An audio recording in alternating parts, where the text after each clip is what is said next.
Hai, kembali bersama dengan saya, Benny Wijaya, di dalam sebuah program acara talk show, Big Band Show. Nah, pada beberapa bulan yang lalu kita telah membahas bagaimanakah cara-cara berpacaran yang baik. Nah, kali ini kita akan selangkah lebih maju, yaitu akan membahas bagaimanakah kehidupan setelah pernikahan. Nah, hari ini saya tidak sendirian, ya. Di tengah-tengah saya hadir seorang hamba Tuhan dan yang juga merupakan konselor di bidang keluarga. Selamat datang Bapak Pendeta Iwan Purnomo. Hai Benny, Ya. senang sekali bisa bertemu dengan Anda. Dan ya, terima kasih telah meluangkan waktu di dalam acara kita. Sama-sama. Ya, untuk lebih santainya saya boleh panggil Boksu saja ya. Oke. Nah, Boksu, sebenarnya definisi dari keluarga itu apa sih? Oke, saya ambil kutipan aja ya dari seorang hamba Tuhan besar, yaitu Pendeta John Piper bersama istrinya Noel Piper. Beliau berkata demikian, bahwa hal yang paling mendasar yang dikatakan Alkitab tentang pernikahan, bahwa pernikahan itu adalah karya Allah. Karena lembaga pertama yang dibentuk oleh Allah itu adalah keluarga. Itu bisa kita lihat di dalam kitab Kejadian pasal 2. Sejak di awal penciptaan, Allah sudah menciptakan satu lembaga yang penting, yaitu keluarga. Dan tujuan yang paling tinggi daripada pernikahan atau keluarga, bahwa itu semuanya adalah untuk kemuliaan Tuhan. Itu hal yang paling mendasar tentang keluarga yang dikatakan oleh Alkitab. Pada episode yang dulu kita telah membahas bagaimana persiapan seseorang ataupun pasangan ya untuk boleh masuk di dalam sebuah pernikahan. Salah satunya itu adalah meninggalkan orang tua. Nah, yang menjadi sebuah pertanyaan bagi saya, Boksu, bagaimanakah kira-kira salah satu pasangan itu terlalu bergantung kepada orang tuanya? Nah, apakah itu salah? Oke. Kejadian 2 ayat 24 itu jelas tidak ada keraguan, dikatakan di sana, sebab itu seorang laki-laki akan meninggalkan ayahnya dan ibunya dan bersatu dengan istrinya, sehingga keduanya menjadi satu daging. Berdasarkan ayat ini, kita harus mengerti bahwa ketika seseorang menikah, dia perlu meninggalkan orang tuanya untuk bisa bersatu dengan istrinya. Nah, jangan salah paham bahwa meninggalkan ini bukan berarti kita melupakan orang tua atau tidak care lagi dengan orang tua, tidak. Tetapi ketika Anda menikah, Anda sudah harus siap untuk mempunyai kehidupan yang mandiri. Ya, artinya Anda sungguh-sungguh menjadi orang yang dewasa. Sekarang status Anda bukan lagi anak, tapi status Anda adalah suami atau istri. Nah, itulah yang disebut kemandirian. Di dalam kemandirian ini termasuk bagaimana kita punya tanggung jawab untuk keluarga yang baru ini, dan sebisa mungkin itu tanpa campur tangan daripada orang tua. Ya, orang ketiga termasuk orang tua. Ya. Nah, tadi pertanyaannya si pasangan yang bergantung kepada orang tua, ya. Nah, bagaimana sebaliknya? Bagaimana sebaliknya si orang tua yang terlalu bergantung kepada anaknya? Bergantung kepada anaknya. Ya, misalnya ya di dalam hal ekonomi satu, perhatian, kesiapan anaknya setiap saat gitu. Berarti ini orang tua yang berharap ekonomi yang ditunjang oleh anaknya. Ya, salah satu itu. Setelah anaknya menikah. Ya. Oke. Bagi saya itu tidak ada masalah, dan memang secara kultur ya, kan kita diajar sejak kecil bahwa kita harus hormat sama orang tua. Kita harus menghargai orang tua. Kita juga harus care kepada orang tua. Ya, jadi Kalau memang anak ada kemampuan, ya apa salahnya untuk mendukung ekonomi daripada orang tua, ya. Nah, tentu dalam hal ini adalah case per case, ya. Kalau misalkan anaknya masih berjuang, anaknya masih belum mapan, ya tentu diharapkan orang tua bisa mengerti, ya. Ya, saya kira bukan menuntut ya. ya, artinya orang tua bisa mengerti anaknya sedang berjuang ini, ya. Tetapi di dalam kasus di mana anaknya memang sudah mapan dan orang tuanya mungkin sudah pensiun, ya, sudah tidak ada pekerjaan, tidak ada aktivitas, so ya, harusnya sekarang giliran anak untuk mengambil tanggung jawab secara ekonomi termasuk kepada orang tuanya. Ataupun orang tuanya dalam keadaan sakit bisa jadi. Itu sudah pasti kalau itu. Nah, Boksu, tadi Boksu mengatakan bahwasan seseorang yang telah menikah itu harus meninggalkan orang tuanya. Nah, ini pertanyaan ini lebih kepada si wanita, si istri, ya.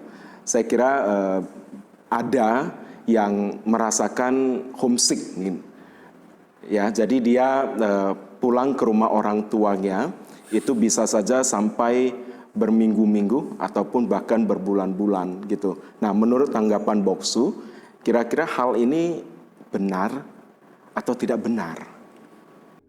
Kurang baik. Ya, karena saya kira homesick tidak hanya wanita, pria-pria pun ada yang homesick juga sih, ya. Ada juga, ya. Tetapi prinsipnya pasangan yang sudah menikah jangan berjauhan dengan tempo yang begitu lama, ya. Kalau sesekali Anda pulang ke rumah orang tua menginap beberapa hari, saya kira itu masih wajar. Tapi kalau sampai berbulan-bulan, saya kira itu nanti akan menimbulkan persoalan di dalam pernikahan itu, ya. Karena bagi saya waktu bersama itu adalah hal yang paling penting di dalam untuk menyatukan pernikahan itu. Pada prinsipnya Anda boleh pulang ke rumah orang tua, Anda boleh homesick juga tidak hanya kepada rumah, tapi mungkin homesick kepada masakan daripada mama, ya. Anda rindu kepingin begitu pulang rumah merasakan masakan mama, itu saya kira normal aja. Tetapi tidak boleh sampai berminggu-minggu bahkan berbulan-bulan. Walaupun ketika ada momen-momen tertentu, ya. Ya. Wah, kalau makanan itu di Grab boleh? Boleh saja. Hari-hari ini mungkin Grab bisa menjadi solusi, ya. Ya, benar. Oke. Nah, tadi Boksu bilang pasangan itu diwajibkan bersama-sama gitu ya, setiap saat atau dianjurkan lah ya. Nah, kira-kira bagaimana tanggapan Boksu kalau salah satu dari pasangan tersebut itu kita memiliki sahabat tetapi dalam kategori lawan jenis? Sahabat dalam arti lawan jenis, ya. Iya, lawan jenis. Sahabat saya kira boleh saja, ya, sama jenis, lawan jenis, ya. Tetapi ketika setelah kita menikah, kita harus tahu batas, ya, batas sampai di mana kita boleh berdekatan dengan sahabat kita, ya. Jadi memang ada bahaya yang besar kalau Anda mulai ada masalah dengan pasangan Anda, entah dengan suami atau istri. Ketika Anda ada masalah, ada pertengkaran, di sana Anda datang kepada sahabat saudara, itu bisa mendatangkan masalah. Sharing gitu ya. Sharing kepada sahabat, terutama yang lawan jenis. Kemudian dia Sebaiknya kalau sharing ya kepada yang sama jenis. ya, apalagi ketika dia sudah bisa memberikan solusi ya. Bisa juga. Atau sahabat ini mulai mengambil keuntungan daripada situasi itu. Kalau gitu pasangan Anda begitu, kenapa Anda tidak cari pasangan yang lain, misalkan begitu. So, saya kira kita harus tahu batas lah. Sampai di mana kedekatan kita, kalau toh kita nanti ada sharing kepada orang lain, kita pun juga harus tahu, ya, kapan kita berhenti sharing itu. Ya, karena kalau sudah masuk kepada hal yang sangat pribadi, saya kira itu nanti bisa mendatangkan godaan. ya. Dan juga perlu diingat ketika Anda sharing dengan lawan jenis, sebaiknya jangan hanya berdua saja. Atau di tempat yang sepi Anda berdua saja, terlalu banyak godaan. Ya, tetapi kalau di dalam setting saya kira nggak bisa lebih dari 2 orang toh. Itu yang agak susah karena zaman sekarang kan teknologi dari telekomunikasi kan lebih gampang ya. Ya, chatting itu juga nanti bisa dimulai dari chatting biasanya. Nanti bisa ada lanjutannya di mana kita berjumpa gitu. Selalu dimulai dari, apalagi zaman sekarang ya, dalam media sosial ya dimulai dari chatting. Nah, kira-kira bagaimana kita harus memproteksi pasangan kita, Bokso? Dalam arti begini, apakah wajar jikalau kita ya sering melihat handphone daripada pasangan kita? Periksa handphone pasangan kita. Ya, apakah wajar? Wah, kalau dibilang wajar atau tidak agak susah sih ya. Menurut saya begini, boleh saja kita melihat handphone pasangan kita, ya. Tetapi apakah itu perlu? Kalau Anda percaya kepada pasangan Anda, ya Anda tidak perlu untuk curiga berlebihan sampai Anda harus sering-sering melihat handphone pasangan Anda. Ya, kalau kita percaya sepenuhnya, ya kita yakin bahwa tidak ada apa-apa di handphone itu. Ya, saya pribadi, handphone saya dibuka oleh istri saya tidak ada masalah. Saya pun bisa membuka istri saya dan tidak ada password di sana, karena kita sudah saling percaya, gitu ya. Transparansi. Ya, ada transparansi lah.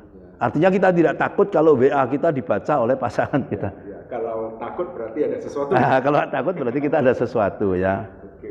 Nah, Boksu, bagaimana jikalau begini, ada orang tua yang terlalu khawatir kepada anaknya, sehingga dia terus bertanya-tanya ataupun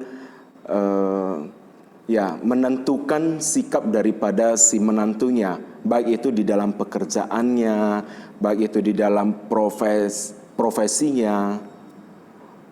Oke. Saya Kan kira ada juga ya orang tua yang begitu, maksudnya terlalu protek untuk anaknya.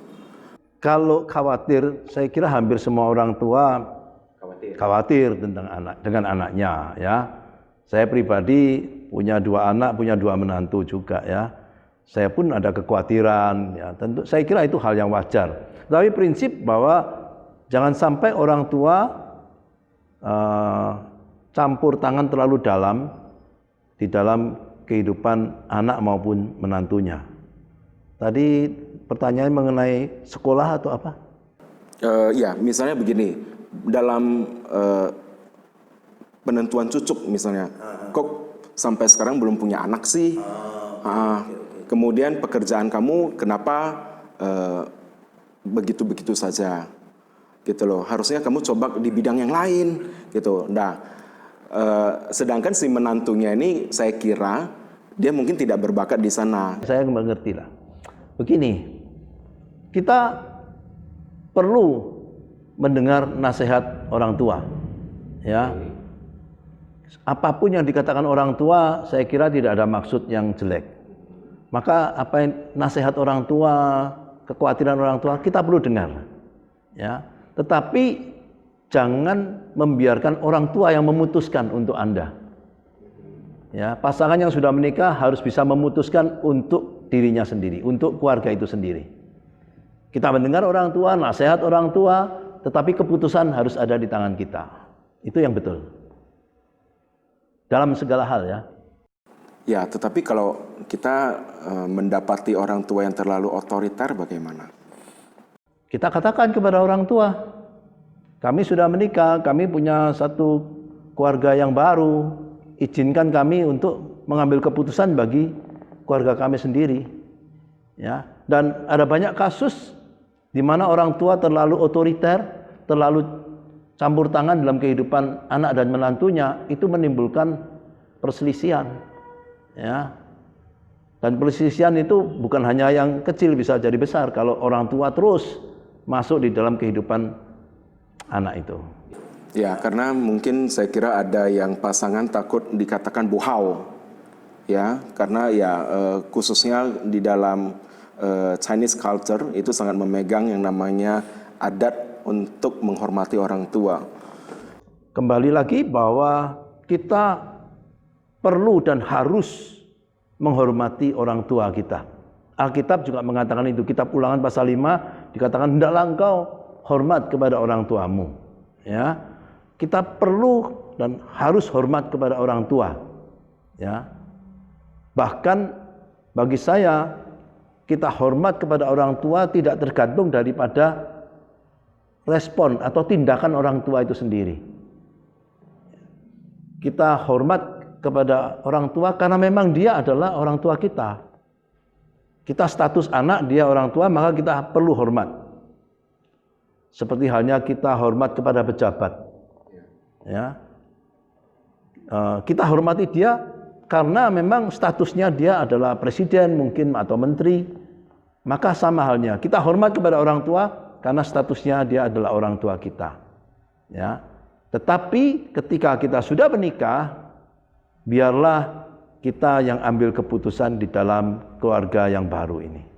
Jangan membiarkan orang tua terus mengasuh Anda. Ya, saya memakai kata mengasuh ya. Jadi orang tua memang ada yang begitu. Terlalu khawatir tadi, dia masih menganggap anaknya ini belum bisa ambil keputusan sendiri, dia mau mengatur yang terbaik untuk anaknya, tetapi itu tidak mendidik anaknya untuk mengambil keputusan sendiri. Terakhir tidak dewasa. Tidak dewasa. Karena masih terus diasuh oleh orang tuanya. Ya, memang sulit juga sih sebenarnya kalau di dalam kasus seperti ini.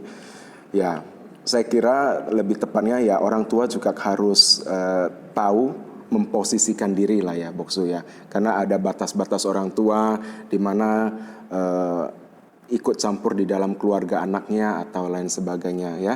Iya. Dan satu lagi kalau tidak salah itu kan seorang suami menjadi kepala keluarga. Oh iya. Iya kan Boksu kan? Ya, jadi penentuan sikap dan keputusan ya suami lah ya. Saya kira itu di dalam kehidupan pernikahan Alkitab mengatur posisi ya atau fungsi daripada pria atau suami adalah kepala rumah tangga. Istri penolong. Istri adalah penolong. Ya, mungkin nanti lain kali kita bisa bahas hal ini lebih dalam ya. Jadi bahwa suami adalah kepala rumah tangga, istri adalah penolong dan tidak bisa ditukar. Kalau itu ditukar akan menjadi masalah juga.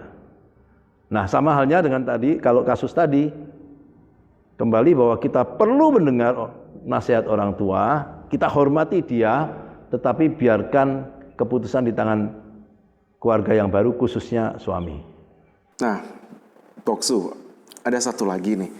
Jikalau pasangannya itu nempel terus seperti perangko ya. Artinya begini, di mana sang suami berpijak, di situ istrinya juga ikut.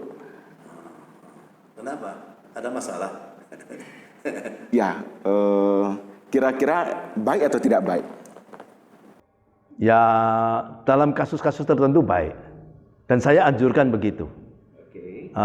Di dalam seminar-seminar yang saya berikan, ya, bahwa saya menekankan atau saya mengajarkan alangkah baiknya suami istri mempunyai waktu bersama yang cukup.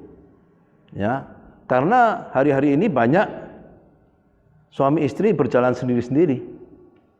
Ya. Bahkan tadi berjauhan. Dan ketika itu terjadi untuk waktu yang lama akan timbul masalah. Ya, tentu sekali lagi istri atau suami harus mengerti, misalkan di dalam bisnis, di dalam pekerjaan, kalau mereka memang butuh untuk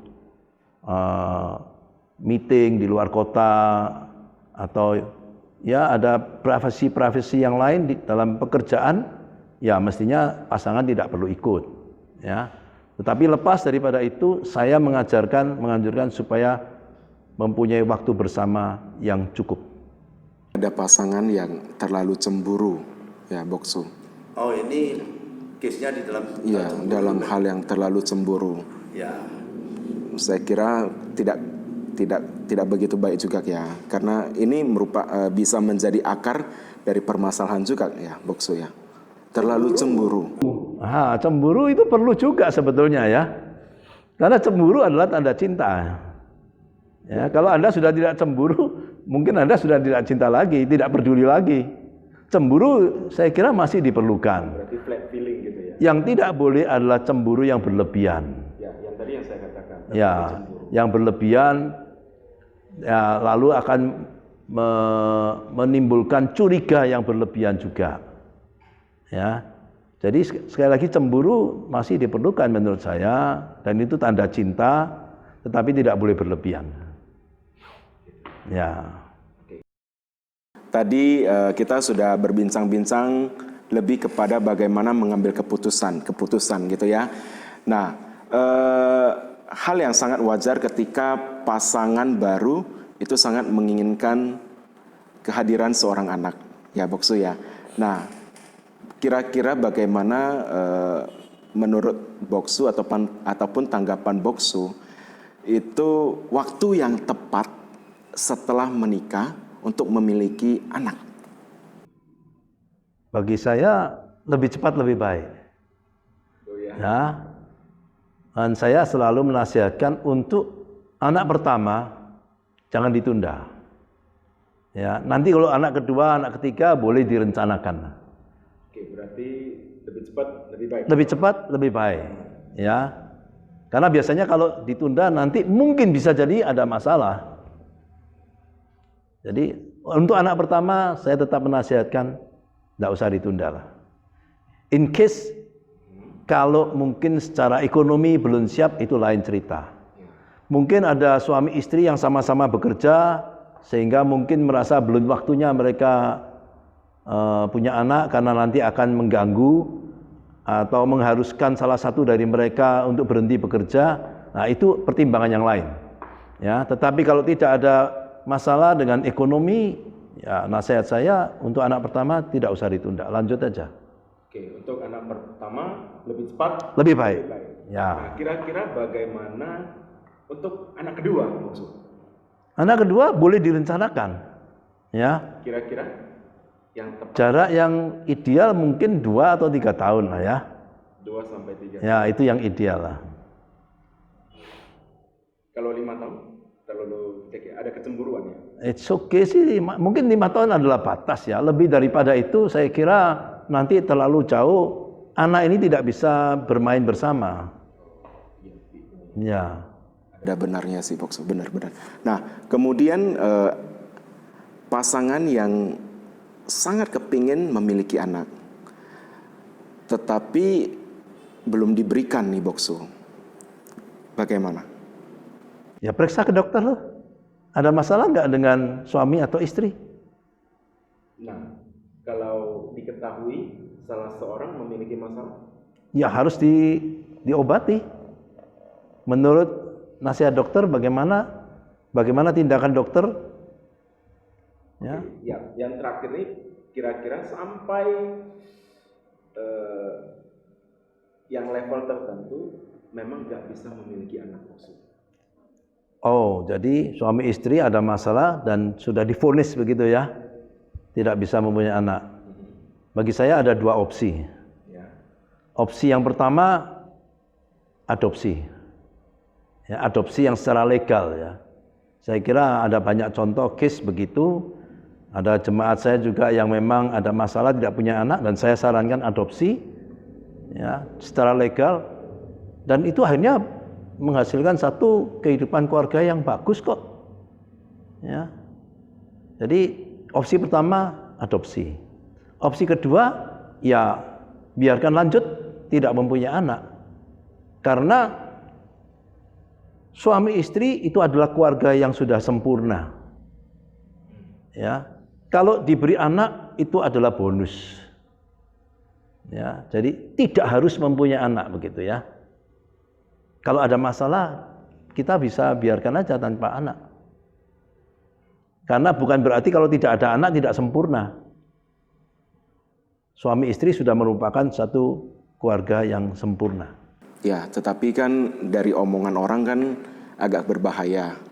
Ya, si Anu tidak memiliki anak dan lain sebagainya. Nah, bagaimana nanti masa depan dia kalau dia sudah berumur senja gitu ya, Boksu? So, tadi pilihan yang kedua, pilihan yang pertama tadi adopsi. Adopsi ya. Ya, adopsi. Dan banyak contoh case bagus juga. Berarti adopsi juga bukan hal yang salah atau tapi yang penting adalah legal. Yang sah ya. Gitu. So ya, thank you untuk kesediaan Boksu ya Sama Benny. untuk hadir di acara talk show ini. Dengan senang hati juga. Ya, saya kira masih diberi kepercayaan untuk menjadi narasumber.